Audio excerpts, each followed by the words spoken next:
not the immediate term right now, it's looking at a longer time horizon, a longer time period. So what we're going to do, well, in this and the next lecture, we're going to examine tools which are useful once you've covered off Horizon 1. Okay, so we looked at protecting our core business. We looked at tools and techniques that we can use to protect our core business. So, how do we strategize? In the near term future, we've talked about the frameworks and tools that can be used. But now let's look at arguably the medium term. Okay, so we're looking at Horizon 2 and what can be used best to counteract the needs of the business and to be able to meet the obligations that we have to our shareholders, obligations that we have to our people to do the right thing by the business in the medium term. So these are things that usually can't be used effectively when you're working to protect the core business.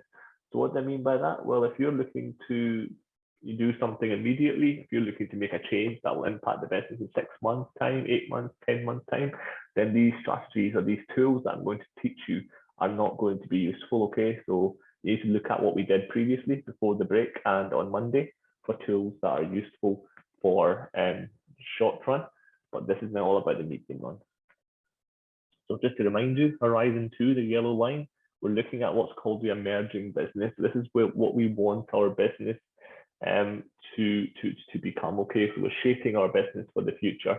We're creating the stepping stones. We're paving the path for where we want to take our business. That's what Horizon 2 is all about. Some of the basics. So with competitive profile matrix, it's us looking at our competition, understanding, well, where do we sit compared to them? Okay, so it reveals what's called our relative strengths and weaknesses. Why do we want to do that? Well, we want to understand what we're doing perhaps wrong, what we're doing differently, what we're doing well and want to improve on, but also what we're doing weak or what we're doing in a poorer standard compared to our competition and how we can overtake them. The matrix that I've just covered identifies a business's key competitors. Now, the key competitors can be anyone depending on what industry you're in. So, for example, for Apple in the mobile phone market, Samsung is the key competitor. For Apple in the laptop market or in the personal devices, then Microsoft is the key competitor. For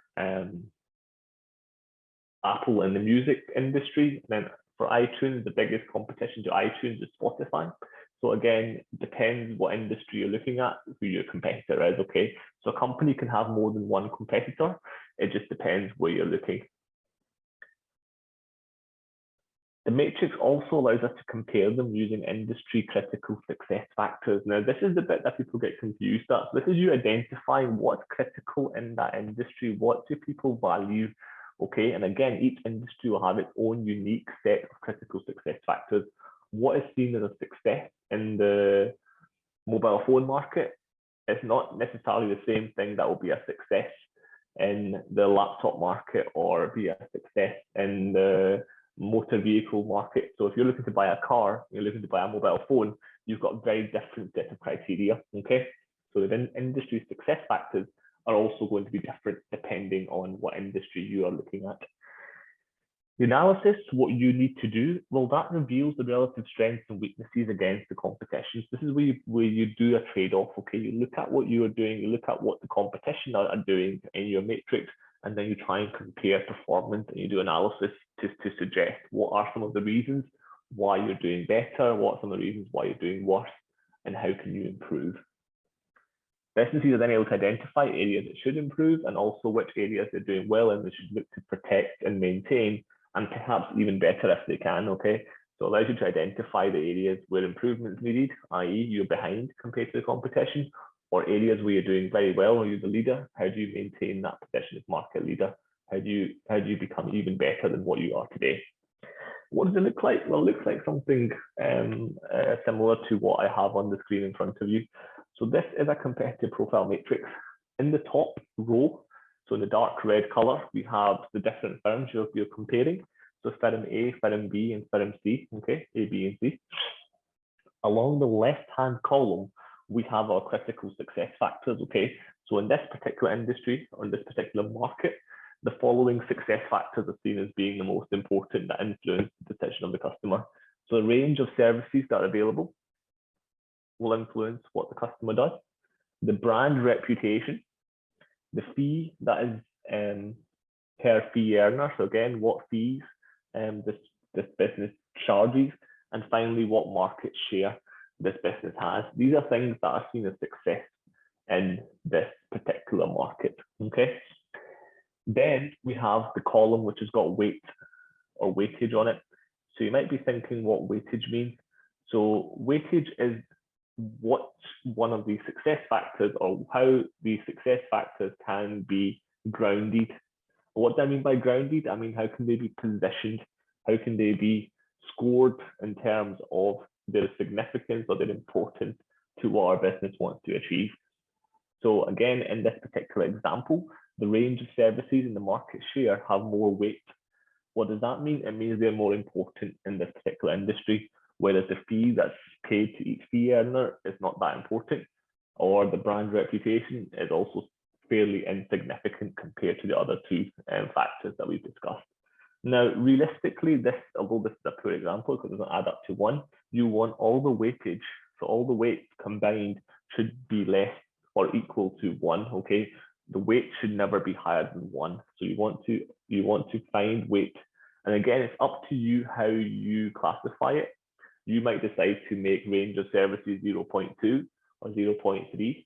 You might decide to make market share 0.5. That's absolutely fine. It's completely up to you. But what is important is the fact that you need to make sure the total combined score that you give the weight does not exceed number one, okay? It should always be one or less. Okay, now you've done that, we'll move on to rating it. Now, with rating it, you think about who is the best, and usually you rate this on a rating between 1 and 5 or 1 and 4. It depends how you want to do it. Okay, so usually a 5-point scale. So again, you would give each firm a rate, each critical success factor a rating. Now, one thing is quite key here. The rating can't be the same for more than one firm. Okay, so if you give firm A a 5, then firm B and C cannot get a 5. They can only get a 4, a 3, a 2, or a 1. So each firm across the row can only get one score. The scores cannot be identical across the way. Down the way they can, but across the way they can't. So these are things to remember. Again, I talked about the critical success factors, so I'm not going to go into too much more detail, but just a reminder that it needs to be both internal facing and external facing. So what does that mean? That basically means that you need to have a balance between what's important internally to the market. So, you know, what's important in terms of how your organization operates, how your organization competes in the market, and also external, so looking specifically at the outside world, looking at the external market, looking at the customer. These are what's called external success factors.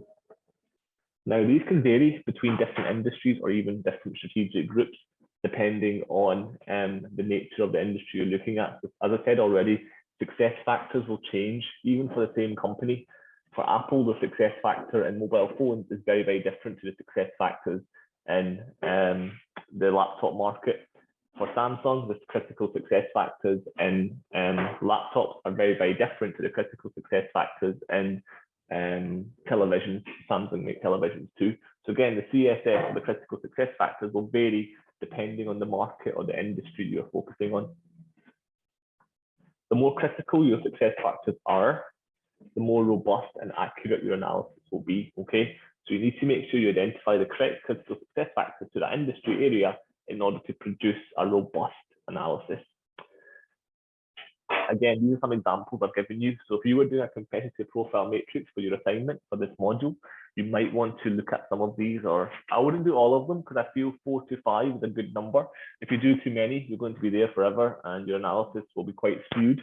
So depending on what industry you choose, depending on what manufacturing or technology firm you decide to investigate, or depending on what you're looking at, you might want to choose different success factors, okay?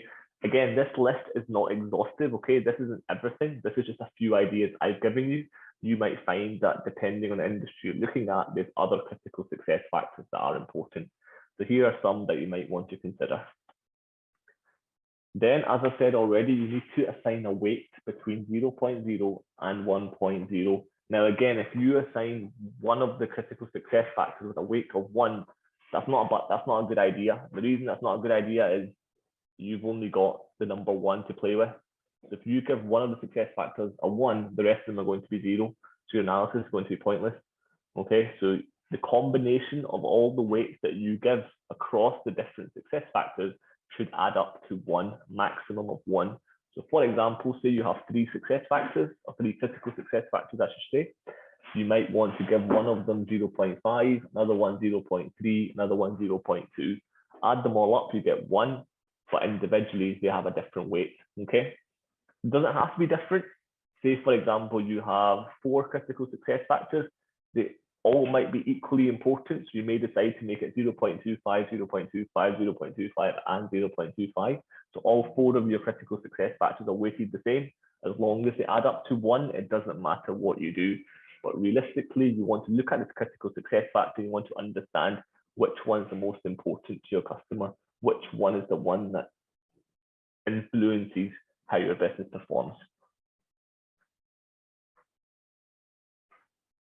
And when you're rating it, as I said, it can be rated any way you want. In this particular rating, I'm giving it 1 to 4, and I've said 1 is a major weakness, 4 is a major strength, so on and so forth. It can be 1 to 5, where the number 3 is neutral, 1 is major weakness, 5 is major strength. Try not to have too many neutrals. The reason for that is neutral just gives you a middle of the road assessment. You want to have either something that's good or something that's bad. Ideally, you don't want to have something that's neutral, because neutral doesn't tell you anything about your performance. It just means you're doing okay, and okay is not really a good success indicator. Ratings are assigned subjectively. So again, it is quite a subjective process. So when you're doing this, you might think, oh, is this right? Am I doing this right? There is no right and wrong answer, okay? What's important is how you justify this, how you justify the use of a 4 compared to a 1, okay? So for example, if you were looking at the mobile phone industry and for some reason you justified Nokia being a 4, so Nokia are a major strength and Apple are a major weakness, you only give Apple a number 1, then that's when you're wrong, because obviously Apple are a bigger company, Apple are more successful, Apple making more money, Apple are probably the biggest mobile phone manufacturer after Samsung. So at that point, I'll say, yes, you're wrong. But otherwise, it's down to your logic, okay? So common sense and also logic explain to me why you've given a certain score on a particular success factor. So it needs to be clear in your analysis why you've given that score. Businesses can be assigned equal ratings. So again, as I said to you already, you can give them equal ratings across the same factor. So again, if A, B, and C have a market share of 25, 27, and 28, they might receive a rating of 4 rather than ratings of 2, 3, and 4. Again, reason for that being they're quite identical, they're quite similar across the range. So here is the example of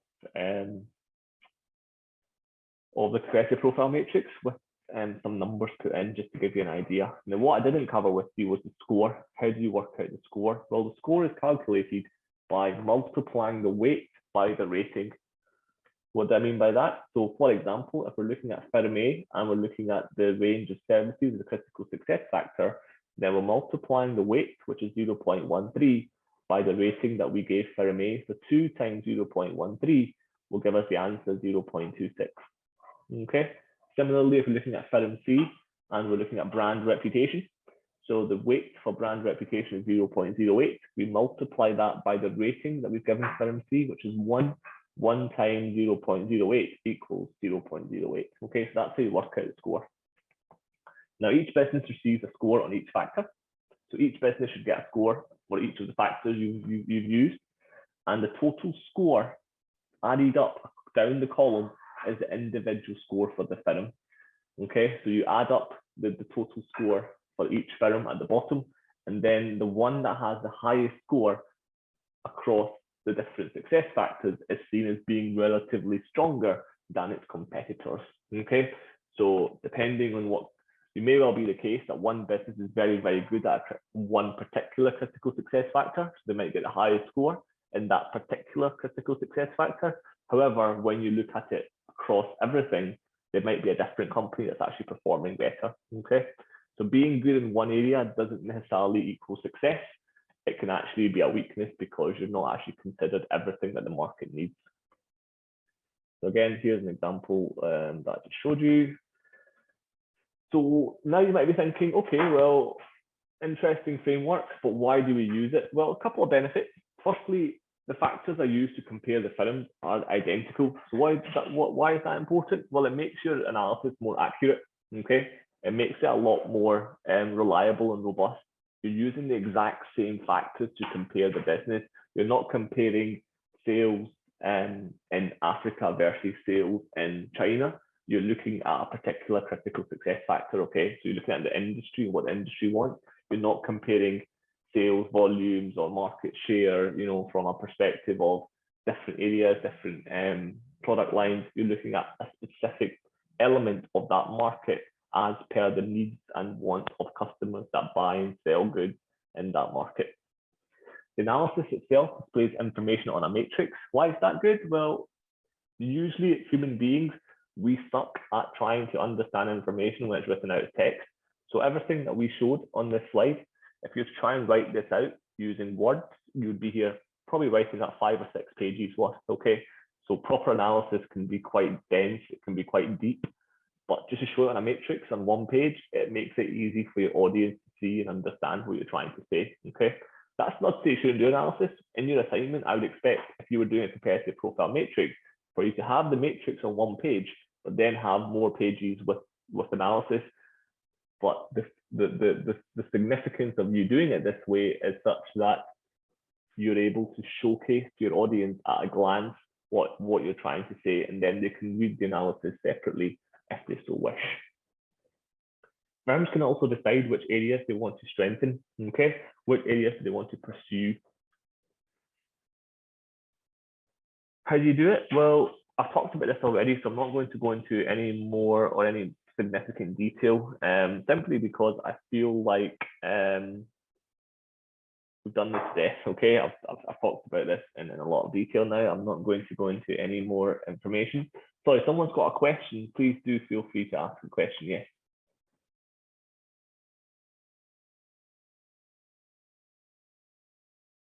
No? Someone's put their hand up. Have you got a question for me?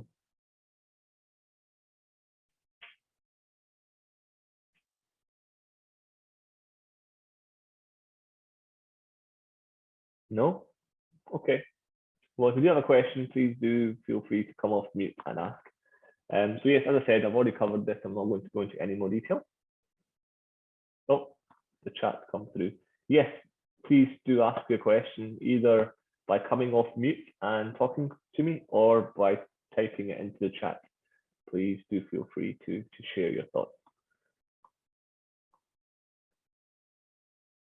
In the meantime, I'll continue until the question comes through. I'm not hearing the question yet. Have you asked the question? No? Okay. Right, so step 2 is assigning the weight and the ratings. So again, we've talked about this already, why you should carry particular weights and how they should add up to 1. And then the rating again, between 1 and 4 or between 1 and 5. Oh, it's an error in the brand analysis by the scores listed. It appears to score incorrectly calculated or rounded off.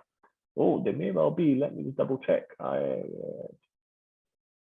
Yes, you're correct. Some of them are slightly, yeah, okay. No, you're absolutely right. The rounding is a little bit off here. Indeed, yes, they're not exactly correct. I'll make sure that's sorted out by next time. Thank you for pointing that out. There's a slight error in the calculations. They've been rounded up and down, so not exact figures. So thank you for pointing that out. Again, coming back to where we were. So step 3, compare the scores and take action. So again, it's about looking at each of the scores on each factor and identifying what the business's relative strengths and weaknesses are. It's about improving the strategy to respond to the outputs. So why do we do the competitive profile matrix? It's for us to understand what we're good at, what we're strong at, what we're weak at, and how we can improve that area. Okay, how can we get better at doing what we're not doing, or how can we get better at doing something that we previously were good at, or our competitors are good at, and we need to catch up. Okay. And yes, as A.L. Milford pointed out, we absolutely have an error here in some of the calculations. So please don't worry about the numbers. Just think about the logic, okay? The logic of what I'm saying is important to what you should be looking at here.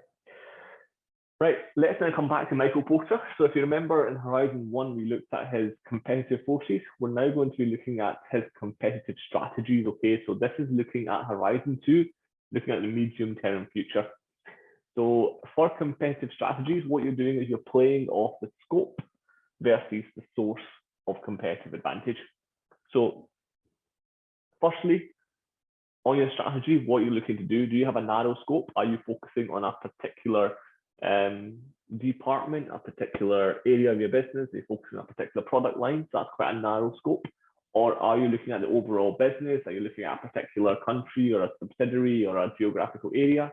Then that's a more broad scope, okay? We've got a bigger scope. You're willing to consider different areas. You're willing to consider a wider range of options for your strategic decision making.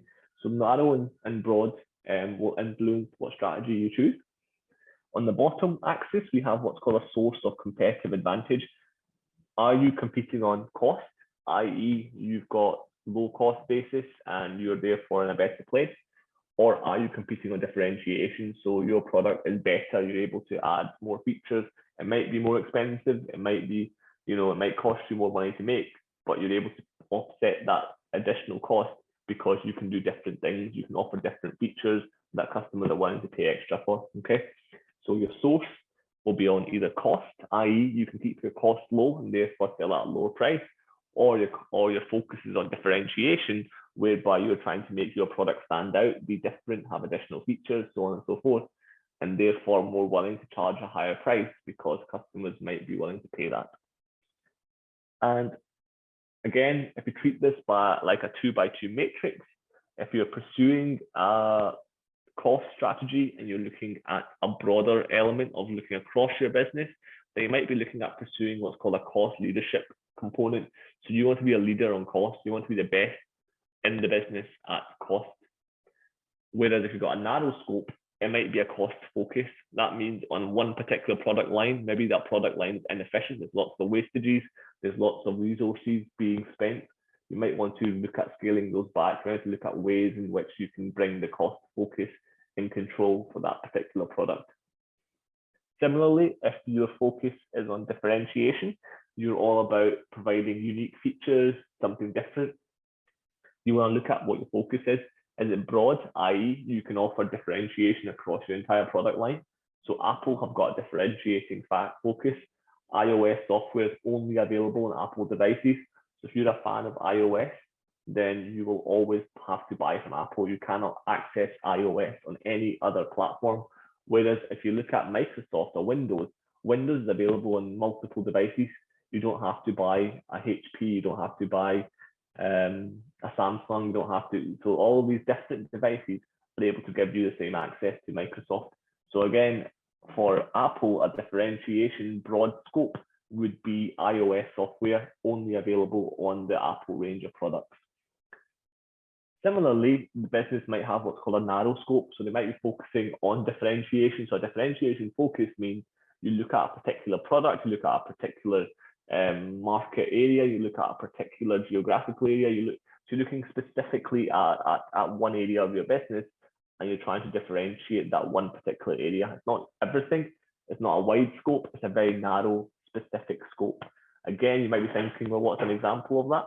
So an example of that might be somebody in the mobile phone market has come up with a brand new technology.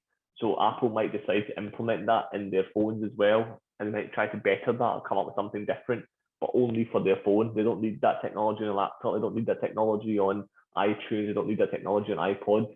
So again, it's a very specific differentiation focus. They're focusing on one particular product or one particular product range.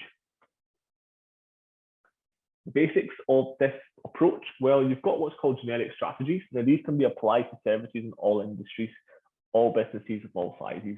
Regardless of whether you're an SME or a large multinational corporation, you can use this approach. These strategies are a way of helping you secure competitive advantage. Now, Porter referred to these as his generic strategies.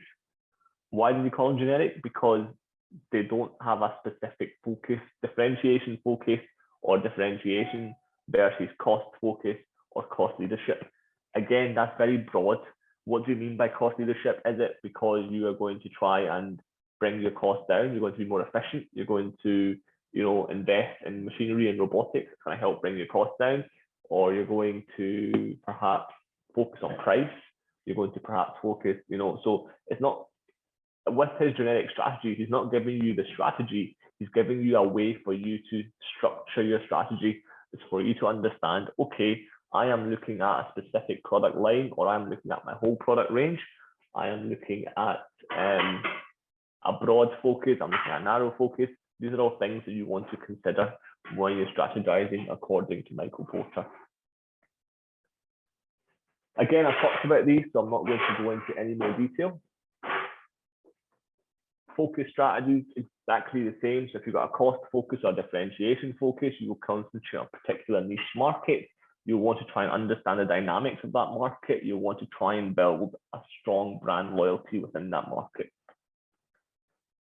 With a focus strategy, focus is not normally enough. Usually you need to attach to focus either a cost basis or a differentiation basis for the reasons I've told you already. Okay, so cost low, make more or less of the product and therefore generate revenue, or differentiation focus, make your product better and therefore attract people to buy it from you.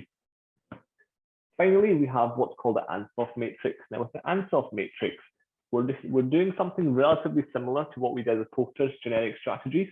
We're looking instead, rather than looking at the narrow scope and focus and the differentiation basis, we're looking at markets and we're looking at products.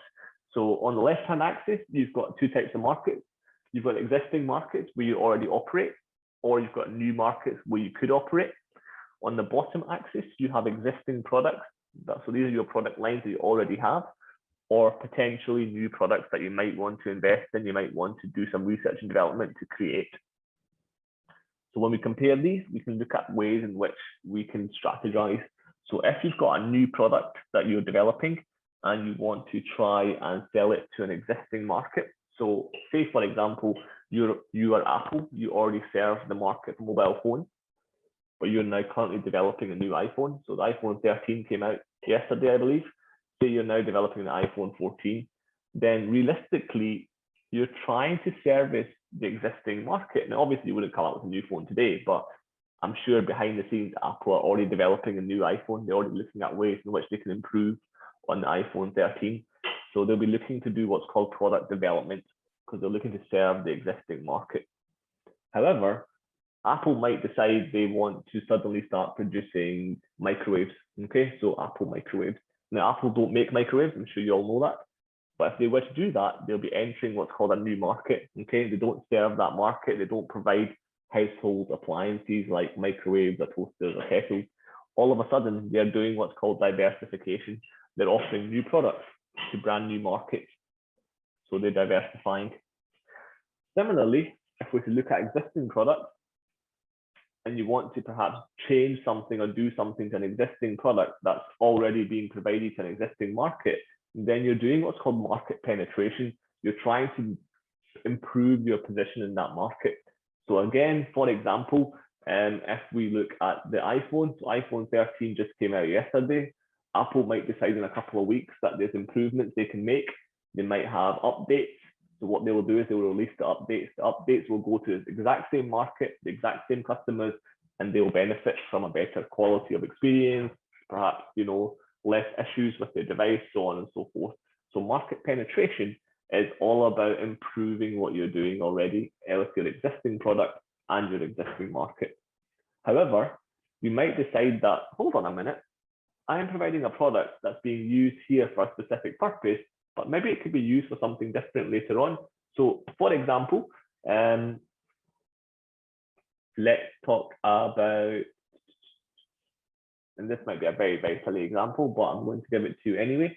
The use of,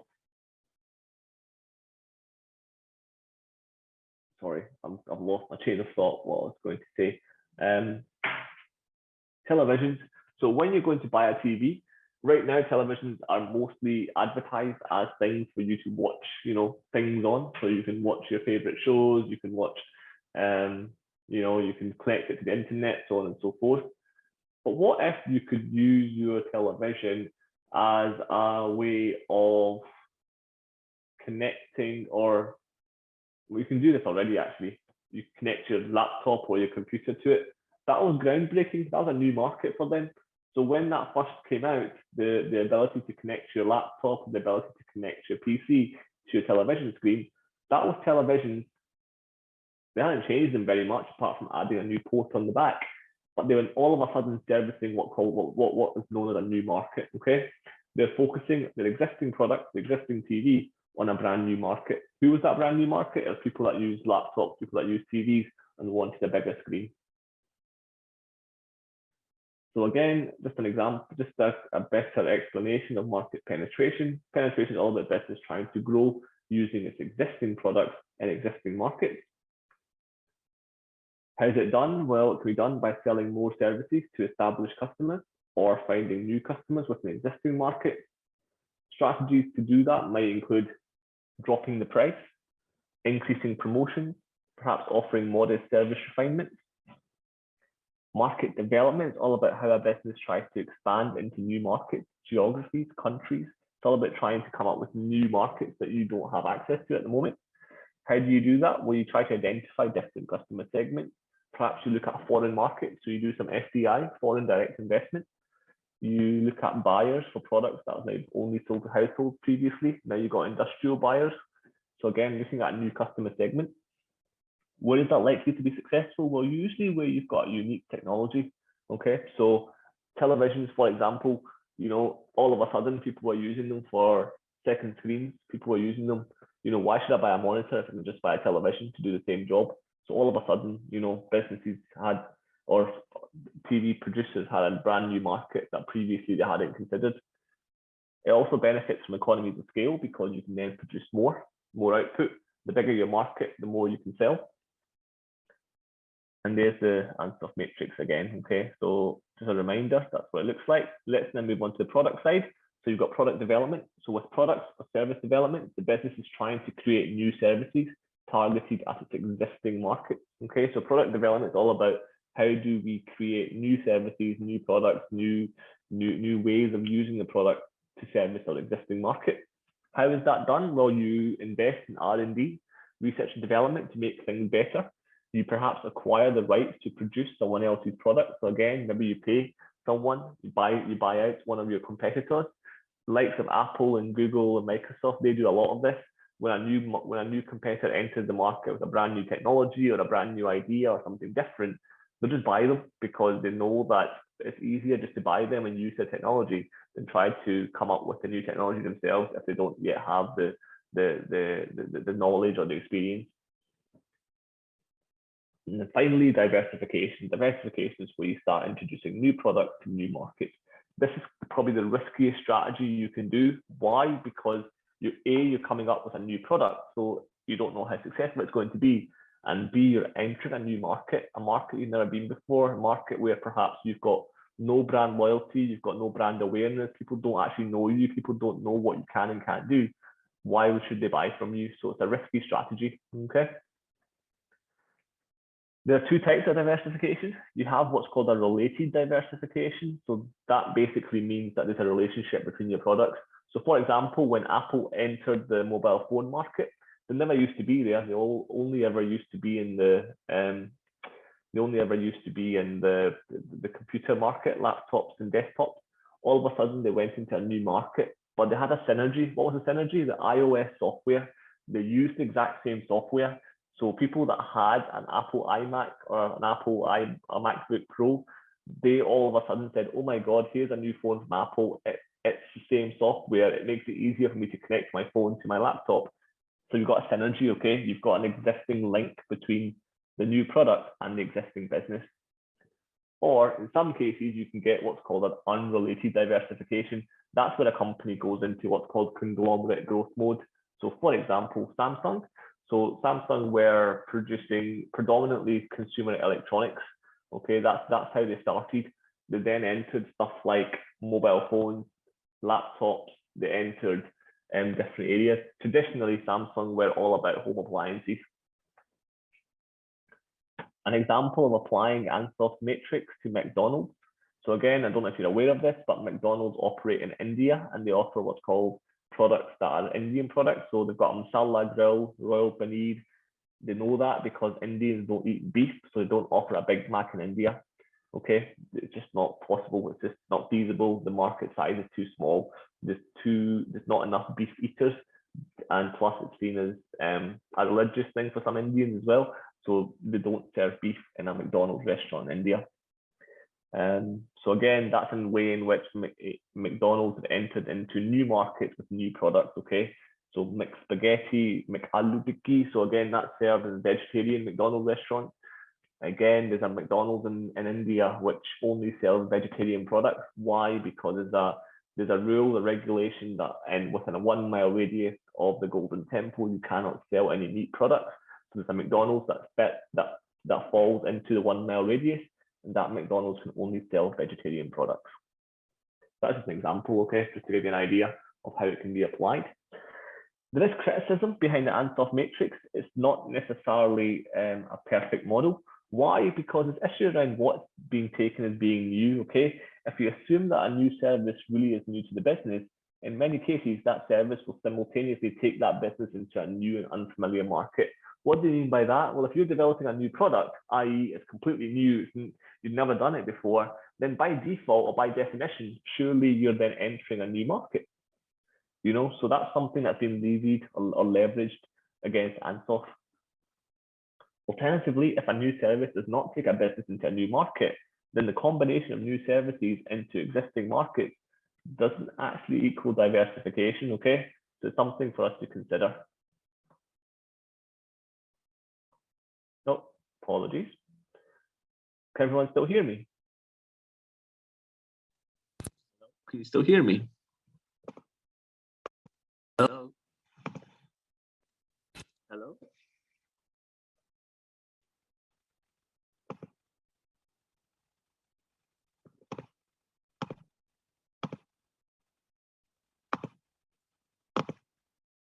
Sorry, everyone. It seems that my microphone has fallen through.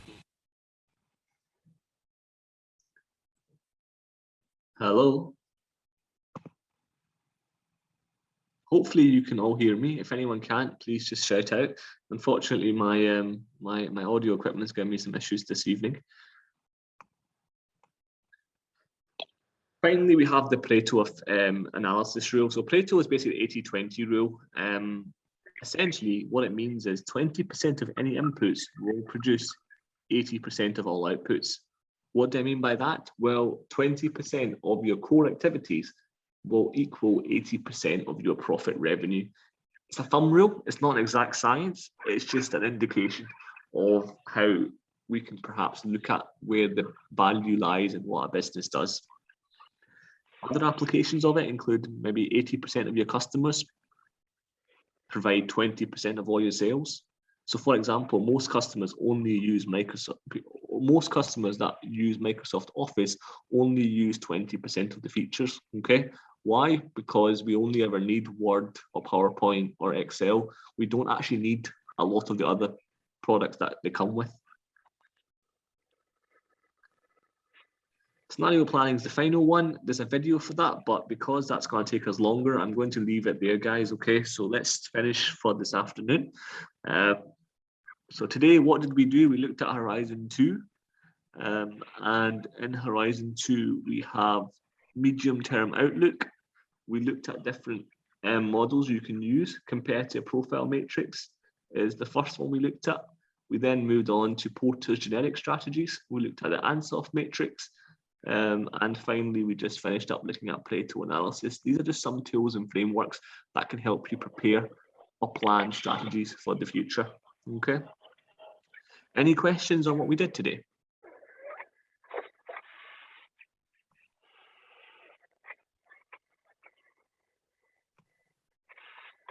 No? Okay, well, I'm going to stop the recording.